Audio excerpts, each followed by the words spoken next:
Boa noite, meus caros. É sempre um prazer, né, a gente conversar aqui em casa convosco, né, e principalmente abrindo aqui a palestra do meu querido Edmilson Cruz, que está aqui conosco hoje.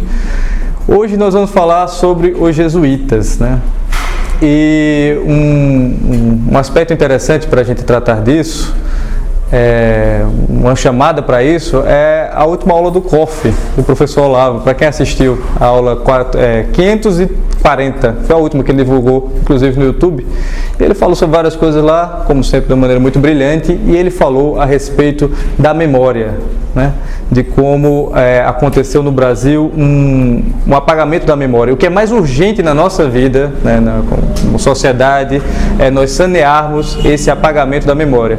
De resto, porque a memória, a gente sabe, ela é um recurso da inteligência, do raciocínio, né? A gente não pensa se a gente não conseguir combinar, não realizar o trabalho da imaginação, que isso é possível se a gente acumula experiências pela memória, né? E isso daí chama a atenção, sobretudo nesse tema, né, que a gente tem os jesuítas como participantes, todos nós sabemos, participantes do nosso processo colonial, né? E eu acho que não aconteceu somente comigo, mas que com muitos aqui que passaram pela escola, né, pela educação no Brasil, que viram os seus professores marxistas, barbudos, né, que falaram a respeito da nossa experiência colonial de uma maneira muito triste, né? Dizem que a gente foi formado pelo que havia de pior em Portugal, né? De que para aqui foi mandado todos os degradados, né? Tudo aquilo que não se queria na metrópole foi mandado para cá, e que nossos antepassados, inclusive, né, tem essa questão de autoestima nacional, nossos antepassados eram o que havia de pior, né? E que realmente a preocupação daqui foi de ser um colônia de exploração e conduzido por esse tipo de gente, né? De fato, esse é o ponto, de fato houve, né, a menção na nossa história colonial da questão do degredo, né, dessa utilidade, dessa ferramenta que foi utilizada para a colonização, em alguma medida, sobretudo, veja só, nos crimes mais leves, né, nos delitos mais leves, que você dava uma pena, e uma pena tão dura, né? Até curioso que você utilizasse uma pena tão dura, mas foi em nível de utilidade. Não foi só Portugal que utilizou isso, mas em nível de utilidade para a colonização. A gente tem que entender uma coisa: Portugal, quando começou o processo, lançou-se aos mares, tinha menos de 2 milhões de habitantes, né, no seu reino, né? Então não tinha nada, não tinha gente, né? Então, para se motivar essas pessoas para irem, um dos bons motivos era que você vai ficar mais a salvo, né? E de resto, né, o degredo também não pode ser algo que é um determinador nem para a nossa matriz cultural, nem para aquilo que nós somos, nem para os resultados que se apresentam, né? Porque é esse justamente o argumento, né, de que por termos sido formados assim, eis os resultados, né? Se fosse assim, a Austrália, que também passou pela mesma experiência, seria um país em condições sociais deprimentes. E também a gente teve, todo mundo era degradado, nem todo mundo era de baixa qualidade, né? A gente tem um exemplo muito interessante na nossa história, que é o exemplo de Luís de Camões, que foi degradado, né? Por 2 vezes, né? Ele foi degradado por 2 vezes. Bom, mas esse é só um elemento, né? Eu estou pegando uma digressão aqui com relação a isso, mas para fazer um paralelo de que pouco se fala a respeito do outro lado, de como essa empresa de colonização, ela na verdade teve um outro norte, né? Utiliza-se um elemento para depreciar o geral, aquilo que de fato poderíamos chamar que é marcante, aquilo que de fato tece a teia da nossa matriz cultural, né? Que era o propósito de catequese, né? Que era o propósito aquele ímpeto que tinha o reino de Portugal ao se lançar ao mar, né? E eu vou dar um exemplo para vocês de como Portugal seguiu de como há um outro lado dessa colonização, tá? O céu estrela azul e tem grandeza. Este que teve a fama e a glória tem, imperador da língua portuguesa, foi-nos um céu também. Quem é esse imperador da língua portuguesa? Quem foi esse imperador da língua portuguesa? Alguém sabe quem foi esse imperador da língua portuguesa? Não. É um título famoso, de um grande personagem nosso. Esse é o título mais famoso, esse trecho, né, esse que eu declamei é de Fernando Pessoa, falando do Padre Antônio Vieira. Padre Antônio Vieira, todo mundo sabe, né? E veja só a expressão que ele usa, né? Imperador da língua portuguesa. Eu vou aqui emular as aulas do nosso querido professor Matheus Mota, né? Imperador. Por que ele chama de imperador? Ele vai chamar de imperador. O que é imperador? Imperador é um símbolo, né, do mando, né? Você transformar a ação, você guiar a ação por meio da submissão da ação ao intelecto, à sabedoria. E de fato, Vieira fez isso, né? Vieira pregou, Vieira conclamou para a guerra, Vieira chamou para a ação muitos homens. E por que não rei? Por que você vai chamá-lo de imperador? Isso também é um aspecto interessante da opção do poeta. Porque o rei rege uma nação. O rei rege aquele povo, né? O imperador, ele paira acima, né? O imperador, ele está sobre as nações, né? E de fato Vieira fez isso. Vieira esteve sobre as nações. Ele não estava falando sobre a própria nação portuguesa, estava falando para a nação dos índios, dos negros, para diversos povos. Esse Vieira, que foi o grande artífice da língua, o maior orador da língua portuguesa, ele conseguiu, e a oratória é isso, né? Você levar a ação por meio do discurso. E ele alcançou esse nível de excelência. Esse Vieira que pregou para os índios, que pregou para os negros, que pregou para os colonos, que pregou para os fidalgos, os governadores, pregou para o rei, pregou para o Papa, pregou para a Rainha Cristina da Suécia, pregou para muita gente, né? Esse Vieira daí. Esse Vieira, ele é fruto da educação colonial brasileira. Ele aprendeu aqui. Ele foi instruído aqui no Brasil. Isso parece absurdo, né? Você imaginar que uma grande figura, um grande expoente do seu século estudou aqui no Brasil, né?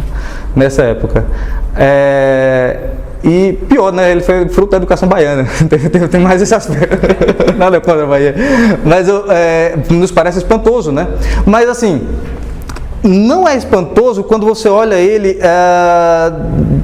em comparação com outras pessoas que passaram pelos mesmos bancos que eles, né?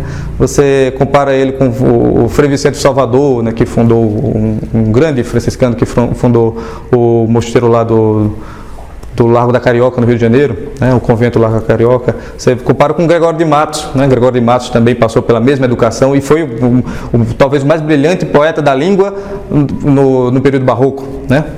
Então foi gente que passou por esse colégio, essa formação colonial brasileira. Veja o investimento, a gente fala, o Brasil tem que ter investimento em educação. Veja o investimento que Portugal fez em educação nesse momento, né? Olha o tipo, né? O fruto, pelo fruto conhecereis, olha o fruto que estava nessa educação. Agora, sobretudo, o Vieira, ele não é uma exceção, na verdade ele parece até ficar mais comum quando você compara ele com os seus irmãos de companhia, né? Com aquelas pessoas que estavam com ele na companhia de Jesus, né? Com os jesuítas. Olha, a lista de heróis, de guerreiros, de santos, de homens de uma qualidade assim notável é interminável. Você vai pegar os cientistas, né? As crateras da Lua, muitas delas pouca gente sabe, tem nome de jesuítas, né? Eles foram grandes astrônomos, né? Eles foram grandes estudiosos de muitas ciências, né? E não poderia ser de outra maneira também, se você souber quem foi esse fundador, né, que inspirou essa companhia de Jesus, né, que imprimiu nela o seu caráter, a sua ação, né?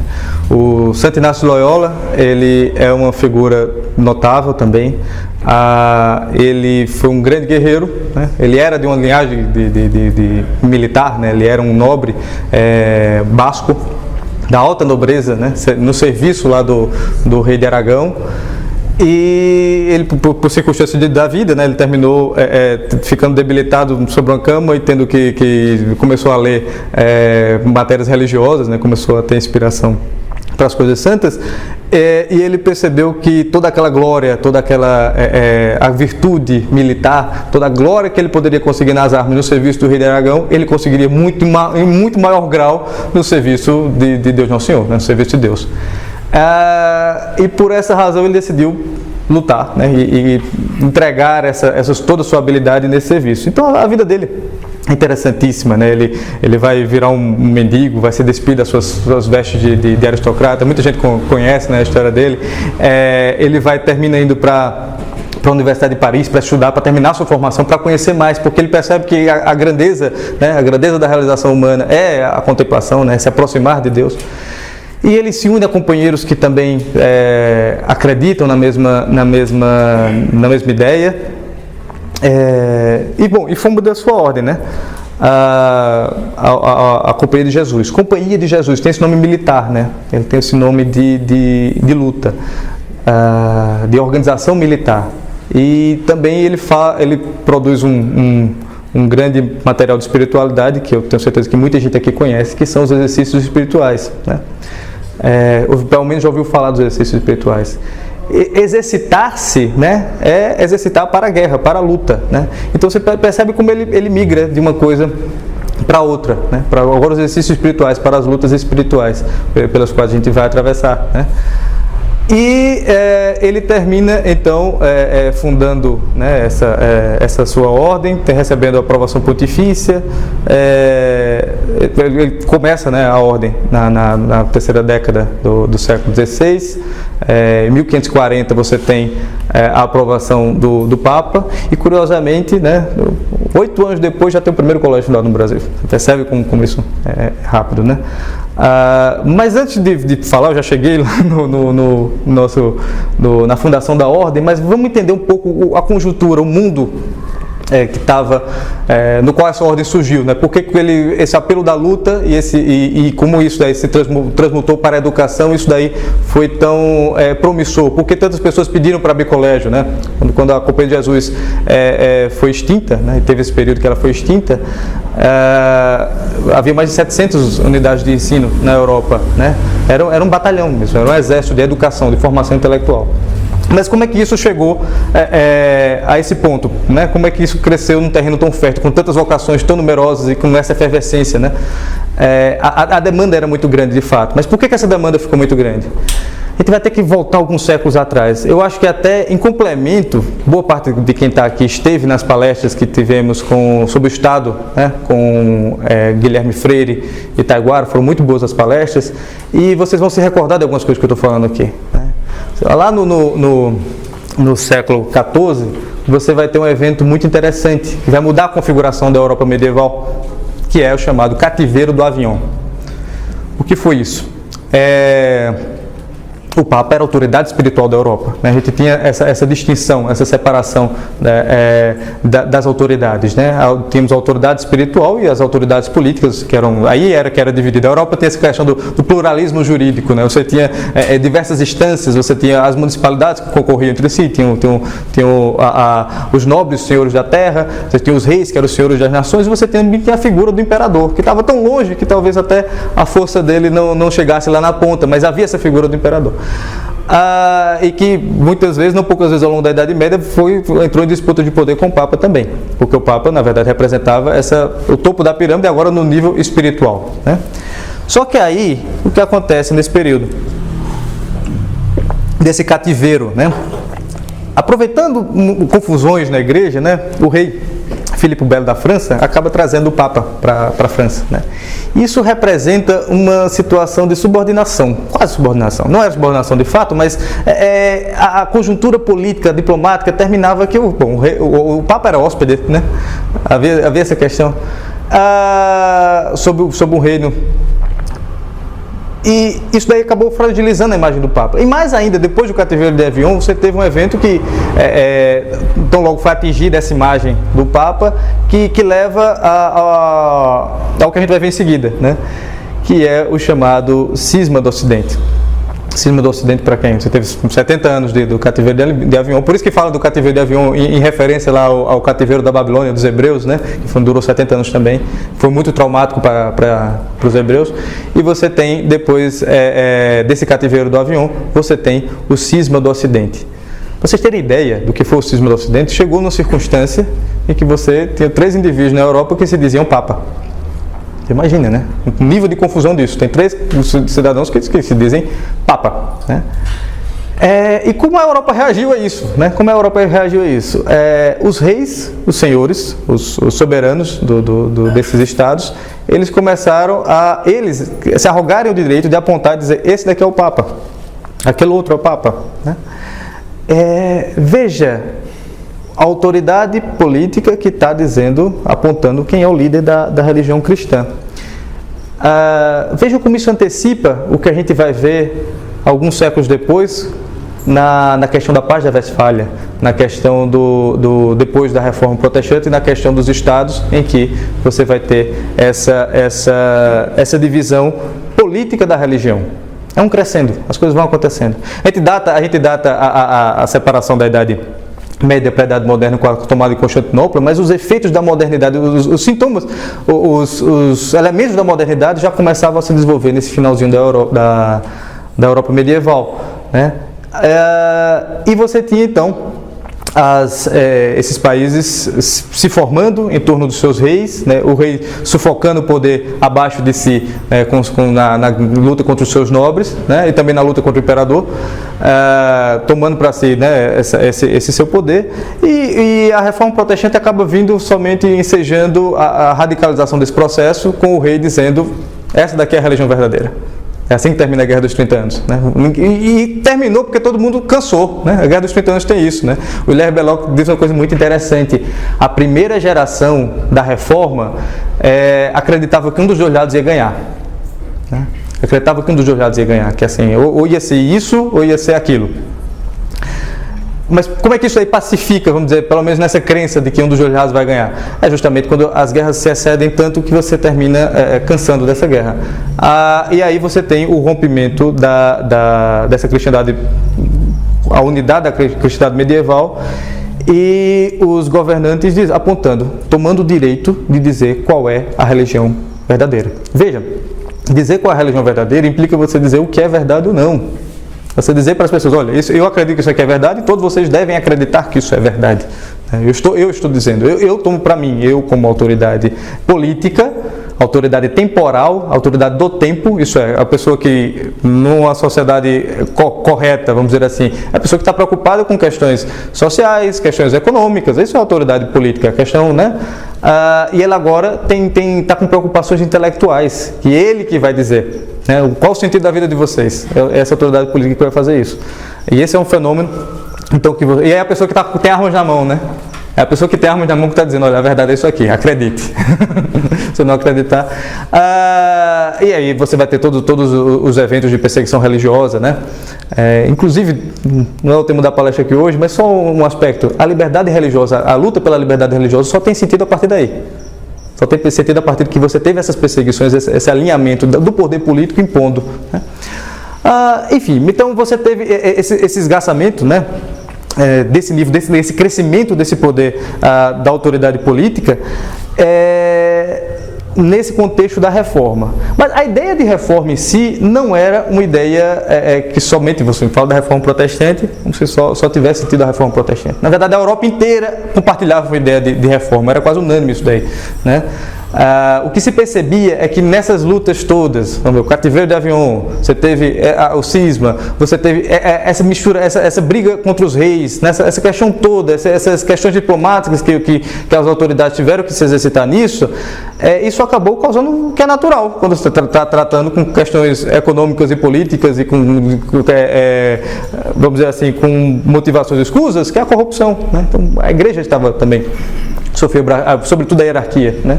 Então se falava muito a respeito de reforma, e a gente tem dois exemplos formidáveis a respeito dessa questão de reforma, que é a reforma do Carmelo, lá de Santa Teresa, né? E a reforma do Santo Inácio, né? Que curiosamente, vejam só, duas reformas muito prósperas, né? Coincidentemente, duas ordens que vieram muito cedo participar da nossa colonização. E você teve essas duas reformas localizadas na Espanha. Isso é muito sintomático. A Espanha chega depois na cristandade, vamos dizer assim. Ela tinha se largado depois da invasão muçulmana, e você tem uma longa luta que, de resto, faz parte do maior empreendimento dessa cristandade, dessa Idade Média, que são as cruzadas. e você teve então essa luta tendo bastante sucesso na Espanha, até que por fim, né, no limiar, assim, na data limite entre a Idade Média e a Idade Moderna, a França, a Península Ibérica consegue se libertar do domínio muçulmano. E ao mesmo tempo que se lança ao mar, né? Então essa Espanha que está assim, chegando lá, que essa identidade religiosa é a coisa mais fundamental para a Espanha. Não é à toa que também com questões ginásticas a Espanha vai se aproximar posteriormente do Império. E essas iniciativas todas de reforma, curiosamente, elas surgem nessa Espanha, né? De onde sai o nosso Santo Inácio. E o Santo Inácio então combina esses aspectos de sua própria personalidade, da sua experiência de povo, na fundação dessa sua Companhia de Jesus. E o grande mérito que a gente fala da Companhia de Jesus é sobre esse papel dela na educação, né? A Companhia de Jesus fez um trabalho de pedagogia único na história, que foi a Ratio Studiorum, né? O plano educacional, né, dos jesuítas, a maneira como eles propuseram essa educação, que foi uma coisa única na história da pedagogia. Ali você combinou muitos aspectos. Primeiro, o próprio humanismo da Renascença, a descoberta o encontro e a maior difusão depois da invenção da imprensa dos textos mais clássicos, né? Então a raiz dessa educação clássica, né? Procurou-se seguir o mesmo modo como sempre se fez, aquilo que a gente muitas vezes fala, né? De buscar a maneira como se sempre educou, né? Então eles tiveram essa inspiração nesse sentido. Por óbvio que a gente também pode ter críticas, quando a gente for falar assim, for refletir profundamente sobre a Ratio Studiorum, a gente pode ter críticas nesse aspecto específico, porque era, vamos dizer assim, o espírito do tempo, né? Então haviam coisas no humanismo que foram muito positivas nesse segmento, né? Mas haviam coisas que realmente terminam confundindo até os objetivos da própria Companhia de Jesus. Mas aí você tem também um outro elemento que se soma a isso, né? Do ponto de vista da teologia que eles utilizam, né? Porque o próprio Santo Inácio ele vai para estudar na Universidade de Paris, ele tem um contato ali com o grupo da Sociedade de Paris, que foi por onde passou São Tomás, né? Que dali ele trouxe para a teologia. São Tomás já estava na teologia, mas ele trouxe para a difusão, né,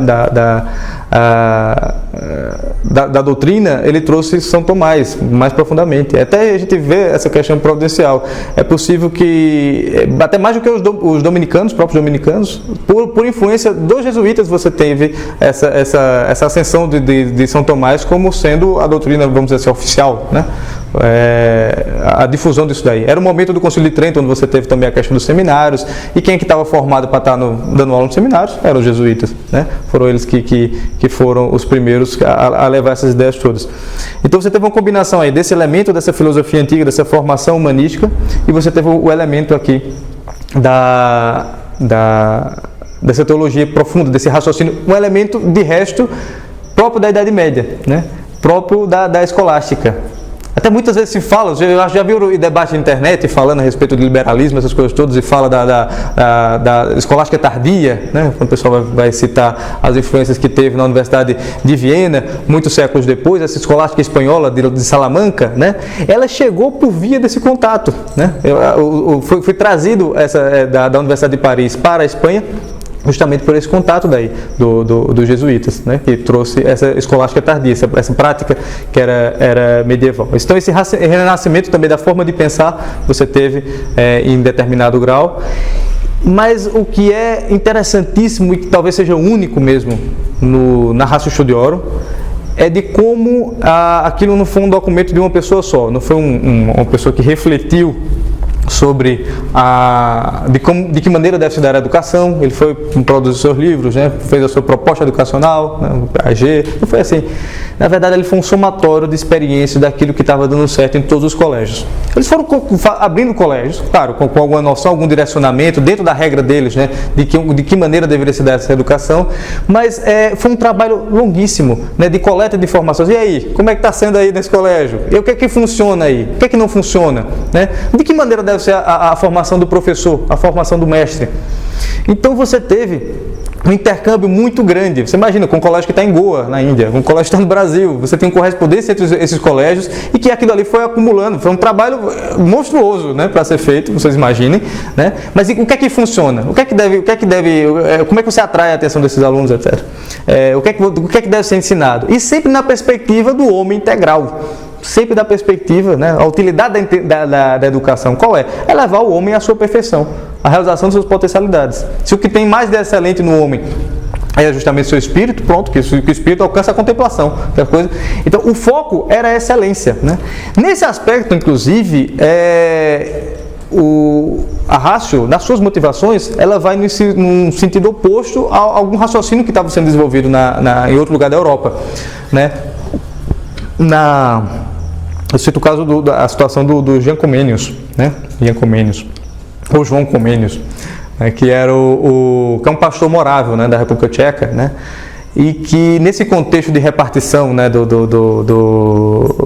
príncipes alemães, de formação desses estados, depois da Reforma Protestante, você teve uma preocupação muito grande com a educação, né? Sobretudo porque o que acontecia não significa que na realidade, eu soberano, uma vez que mudei de religião, todo o meu povo vai seguir imediatamente e vai professar aquela fé. Então, tem um canal, vamos dizer assim, de difusão, né?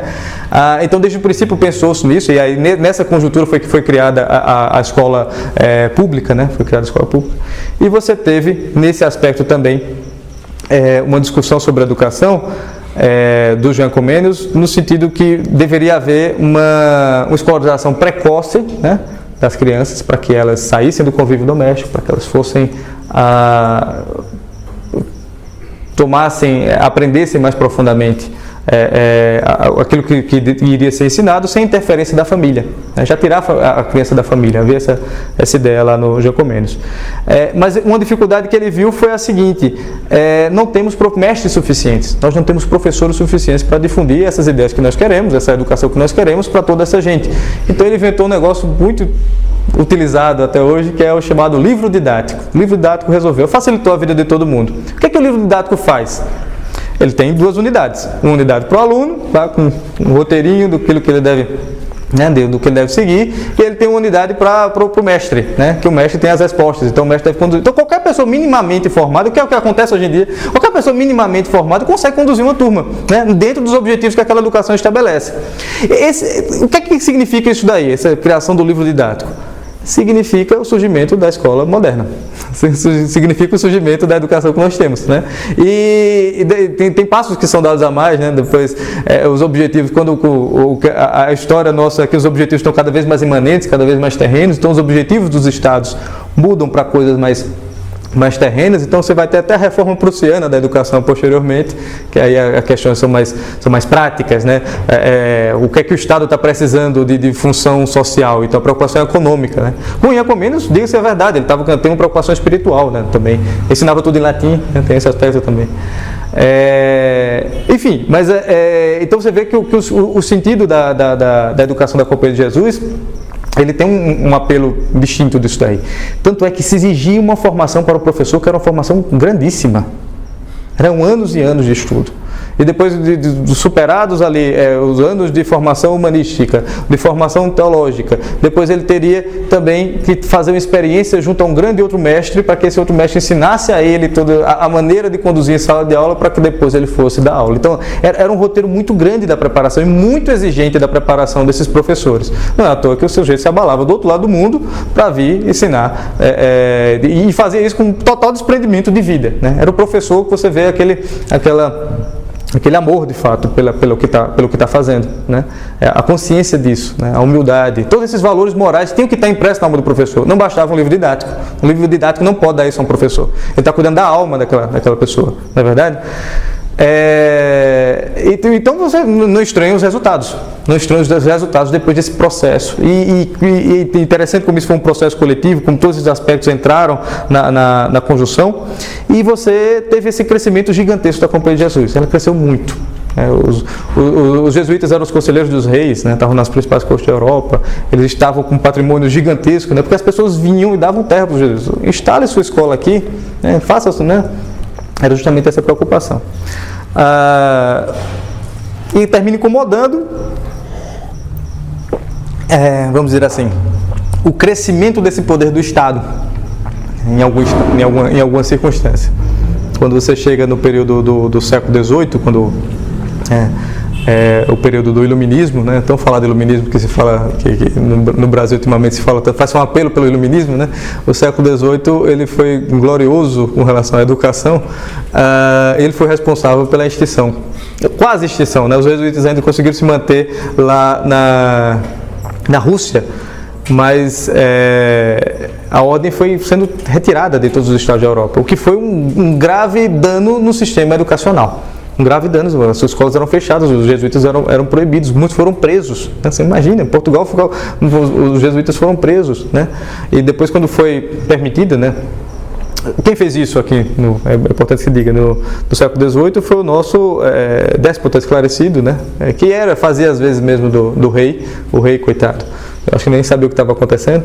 Era o Marquês de Pombal, que teve sua desgraça, né, quando assumiu o trono a rainha Dona Maria I, que aí ela soltou os jesuítas, né?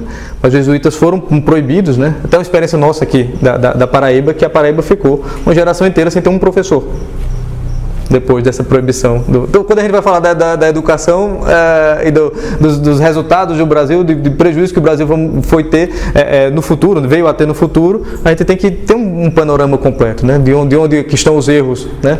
De quais foram os primeiros ímpetos e os erros. E essa ordem dos jesuítas, então, ela começa em Portugal, curiosamente, em Portugal, né? Que teve tantos santos da ordem também.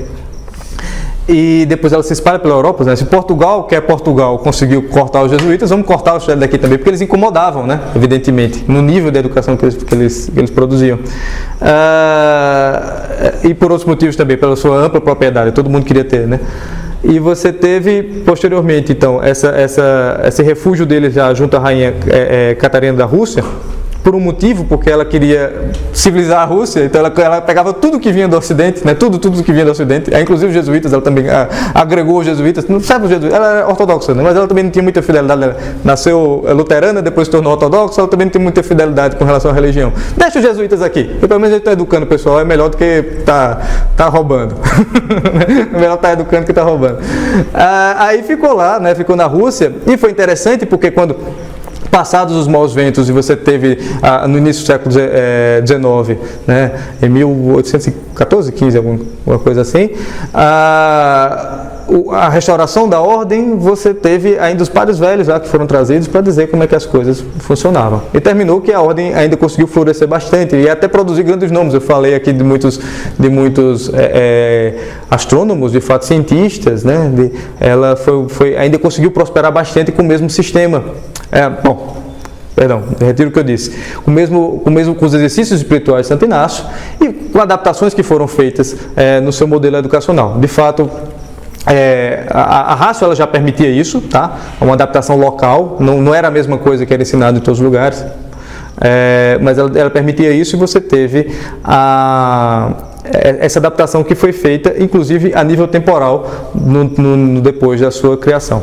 Então, para discutir esse modelo de educação, o que é que foi feito, em outra oportunidade a gente desenvolve esse tema nesse sentido, né, de a gente discutir os aspectos, o que é bom, o que é que se manteve, o que é legal no humanismo e a união para a teologia, mas de modo geral foi uma experiência pedagógica muito interessante e que floresceu e que deu muitos frutos bons.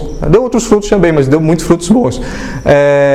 E a ordem, depois da sua restauração, ela volta, tenta adaptar a sua identidade aos tempos correntes. Ela participou de muitos estudos e criou muitas universidades e se tornou uma ordem muito, muito, muito numerosa, né? Me parece até que era a mais numerosa até bem pouco tempo. De modo geral, esse arco que eu fiz aqui de maneira muito breve da história da Companhia de Jesus, o que nós vemos é sobretudo uma busca de fidelidade a princípios, né? Aquela experiência primeira que o Santo Inácio vai ter ali na sua vida, essa transmutação, essa necessidade da luta, essa dedicação integral. Isso daí vai se perceber como isso daí inspira gerações e como isso daí vai provocando tantas experiências fantásticas, né? Como eu falei para vocês, é enorme a lista de heróis e santos, né?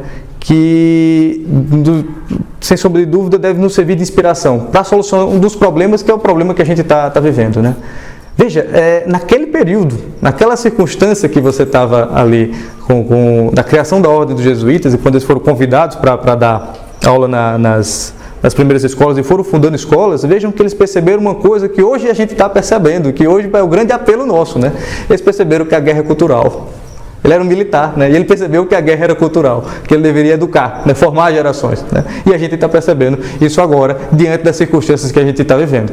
Então, de fato, é uma figura muito inspiradora, a figura do Santo Inácio, e toda a experiência coletiva da Companhia de Jesus deve nos servir de inspiração, sobretudo a gente que está procurando nos educar aos nossos, educar as gerações. Bom, pessoal, é isso que eu tinha para dizer. Muito obrigado, viu? Até mais.